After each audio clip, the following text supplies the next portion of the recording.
Hello and welcome to our Horror Book Club podcast. I'm Joe, here with me is my co-host Dan. Hello and greetings. Yeah. The first bit of chapter 5 is almost funny. I always read this and think, ever since was forced into reading Jane Austen books like that. I'm not a Jane Austen guy. I prefer the action books and horror books of the 19th century. Like Treasure Island, Dracula, more of this stuff. But I have to admit, I always find it almost a spoof of Jane Austen, with 3 proposals in one day to Lucy, who actually works like she's in a Jane Austen novel, and like her very character reminds me so much of so many Jane Austen main characters, and in a positive way, which just adds to the tragedy later. But the thing is, like, just her messages with Mina, it's just the entire thing, like, okay, friend zone, we'll be friends and whatnot. It's almost laughable. It does feel like Bram Stoker was saying, how would you like a Jane Austen moment in this book to start the, who's playing the secondary character of a Jane Austen book of an ambitious young woman who's marrying, yes, her love, but like in a Jane Austen book, Mina would be the support character, the bestie, who just supports the romantic main character, who has like 2-3 guys after her. Except that'd be over the course of the book, not like all at once. So he basically jumped to the end of a Jane Austen novel. Well, at least we don't have to deal with that. No, we don't. Actually, we deal with the after effect. Yeah. The tragedy. Unfortunate. To an extent, yeah. And what do you think of a Southern American being in this book? Quincy Morris. He's awesome. Yeah. I love Quincy. Actually, he's one of the biggest badasses in the book. Like, no joke. He pretty much all but takes a sword to a gunfight, almost, and pulls it off. Like, he takes a revolver to a rifle fight. Like, everything he does awesome. Like, and from what I understand, you are supposed to read him, like, with a Southern accent. Where he's like, we've told yarns by the campfire in the prairies and dressed one another's wounds after trying a landing at the Marquesas and drunk healths on the shore of Titicaca. There are more yarns to be told, and other wounds to be healed, and another health to be drunk. Like, you're supposed to read him as like the Southern guy. So part of me is always angry they've never brought him into any Dracula movie. Yeah. Come on! He's the guy that... Here it is. He's a cowboy! Here it is. Some stuff happens. He jumps from one skyscraper, lands on the propeller of a helicopter, runs if this was an anime, yeah. Jumps onto the other side. He should almost be played by like a John Wayne actor or something. Yeah. He's one of my favorite characters in this book. I'll be honest, when I was 11, I thought he was hilarious. And he gets a lot of hilarious moments, but he also gets some pretty badass, cool moments.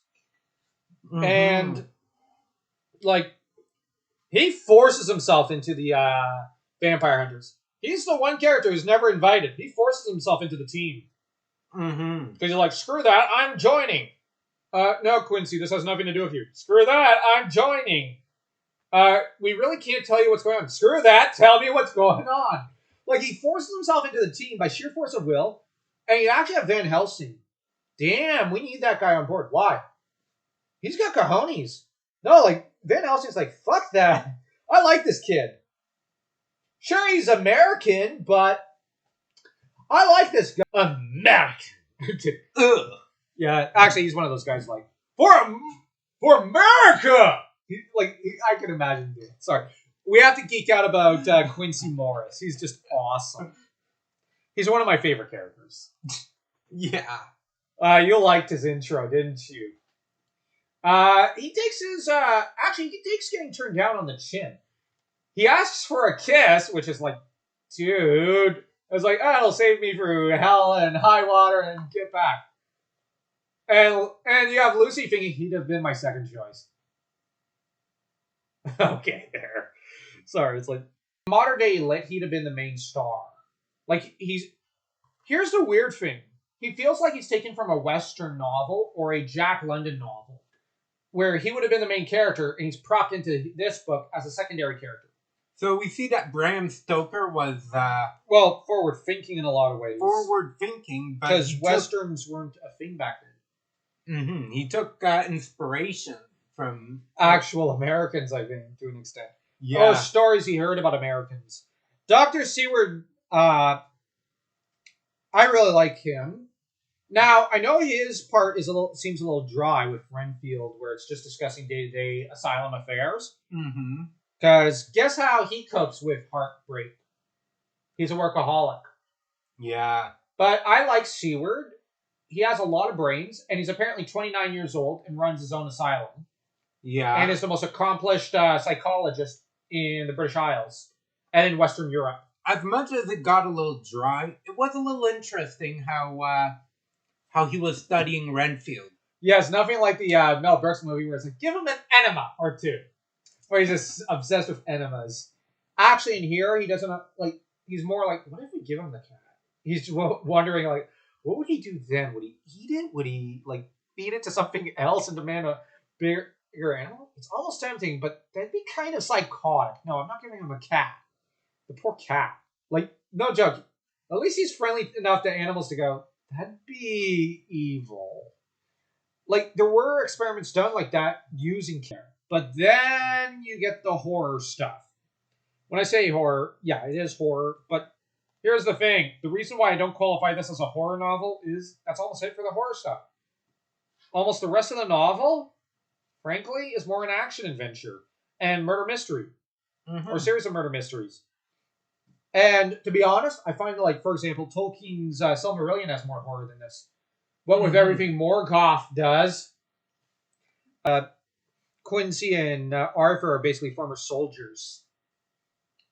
That is interesting, right? Mm-hmm. And it'll help them later on. But what do you think of how Arthur was essentially... Bear in mind, he's nobility, but he's hanging out with peasants. Pretty cool. What I also like is that, the other two are going, okay, you want to maybe go out drinking? We're going to cry ourselves into our beers and congratulate you. We'll do it all at once. And you have Arthur, count me in every time. But you find out that Arthur's, I think he knows, I forget, and where he's just you guys okay? He's more worried about those guys than wanting to, he's not lording his victory of Lucy's heart over them. He's actually more interested in going, you guys okay? To an extent. He really loves his best buds. It's interesting that all three best friends basically came over to confess to her. That's where it's clearly a spoof of Jane Austen. Yes. It's just funny. But then you get the boat story of the captain. I actually enjoyed that because it reminded me of the Ballad of the Ancient Mariner. Yep. Which you could tell it's based off of that because of the entire... one man going down after another. With essentially the arrival of death and life and death, where you have the captain being the last one to arrive telling the story. And he's drained of blood. Mm-hmm. In this case, Dracula drains him of all his blood. The only survivor, I think, is the guy who jumps off board. Mm-hmm. The last guy who jumps off board. No, I think it was the only one. Okay. You have the one guy who's just screw this, I'm done. I tried stabbing him. I tried stabbing this guy dressed in black. Didn't work. I'm jumping overboard. I'll have better luck surviving. And I think the intention was that guy would die, but I always hoped, no, he lives. I always imagine he ends up making his way home going, wow, there was some effed up stuff that happens. Van Helsing tracks him down, tells him everything, and then the guy goes back to living a white picket fence or something and finds a new trade and it works out for him. I always wanted that for the poor guy. Because I did wonder a little, okay, the captain, some of your lookouts are going missing. You can't find them on board. Why not dock somewhere to try and figure out what's going on? Yeah, he was near Dover at one point, so he could have docked near Dover. But the captain saw it as, well, my job's to land in Yorkshire. Yeah, but your crew is dying. Your crew is dying. Doc, figure this crap out. And yeah, fair. But the thing is, we're supposed to bear in mind go down himself. I really do like that part. It's really nice, chilling and whatnot. It was almost as chilling as I have to admit, Legend of Dragoon's Phantom Ship. I find that more chilling to an extent than this, but I still love this scene. But apparently, the Phantom Ship was a homage to this part of the Dracula novel, I think. So, kudos. Yeah. And I like the landing, but in Yorkshire, but I kind of feel bad for the old man who had his. Apparently, I think he did see Drac, but he had his neck broken by Dracula, who threw a tantrum because he got spotted. And then you have the couple of dogs that are going nuts, and they keep getting kicked. I feel bad for the dogs. They're trying to warn the humans, going. It's like you've got. Wait! You've got the one dog that was aboard the ship, right? Yeah, Dracula. He can turn into dogs and wolves. I'm pretty sure that's Dracula. That's a possibility. And that's no, like it is Drac, but I think the other dog's going. That's not a dog. The other dogs are freaking out over it because they're going. That's not a dog. It's dead. It's dangerous. And what are the humans basically doing? Kicking them and going, "How dare you treat that dog that way?" And you have the dogs trying to warn everyone, going, "But humans, look!" Like they're all scared of the same dog. I think it comes up and later. The only person that's thinking about the entire matter is Mina. Well, yeah, because she's the smart one, and Jonathan knows how to pick them. Yeah. Sorry. Like, we have to give it to Jonathan. He sure knows how. Come to regard Mina as a bit of a surrogate mother, older sister. I think Quincy gets a bit of a crush on her later, which... Who can blame him? Yeah, Mina is hot. Like, physically, Lucy's more attractive, but Mina's awesome.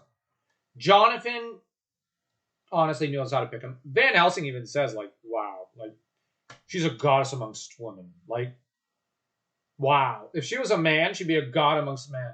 And she'd probably be a leader of a nation because, wow, this woman's just awesome. Like, and I think there's a comment where it's like, I can't wait for a woman to get in my top 3 favorite female characters of all times. Mina's badass, awesome, and gets her happily ever after at the end with Jonathan. That's good. But oops, spoilers. It's been about a century, so it's almost a century and a half, so it's hardly a spoiler. But yeah, these chapters are interesting. It's mostly set up for later. But I still love that boat part. I love that boat part. Yeah. Anyways, if you like this video, like, share, subscribe, leave a comment.